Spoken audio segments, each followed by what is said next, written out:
Have you ever had a parent that wasn't really your parent? Someone who volunteered to take up the role of mom or dad because they loved you? Julie Smith was that person for me. I have a picture of Julie. This is her. Uh, she's at Disney World in this picture, one of her favorite places in the entire world. And that is who my speech is about today. Julie is actually my boyfriend's mother. Shortly after I graduated high school, she realized that if I didn't have a place to stay, that I wouldn't have to pay rent for, I wouldn't be able to go to college because I wouldn't have the money to pay rent if I didn't work full-time, and there was no way I could work full-time when I was going to school. So she offered me their spare room, and I've been living here ever since. I admire Julie because she was strong and kind and determined, and I try and emulate kindness, strength, and determination because of her. When I say she was kind, we like to say that she adopted strays. She picked up stray animals. She convinced a pregnant stray cat to come and live in her home by leaving little bits of food out every day, getting closer and closer to the house so that she could take care of it and make sure that the babies were healthy. She also adopted stray people, me being one of them, and there are several others that were considered Julie's family that she thought needed a mom, and she decided she would be that mom for them.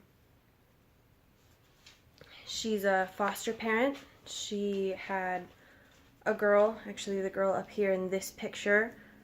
When she was born, she adopted her and has treated her like family since she was very young. Another thing that demonstrates her kindness is that she, every year for Thanksgiving, before she passed away, would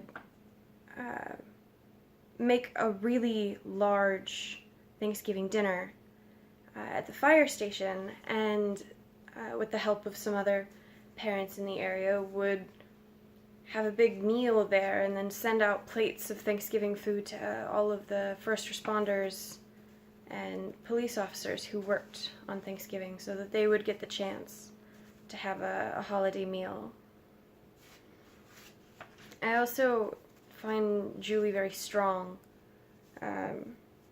6 years ago, she was diagnosed with breast cancer, and she fought and fought the breast cancer, and she beat it. She was cleared, and about a year after she was told that she no longer had cancer, they were at Disney, in Disney World, celebrating her cleanness, and she had a call from her doctor and found out that she had bone cancer.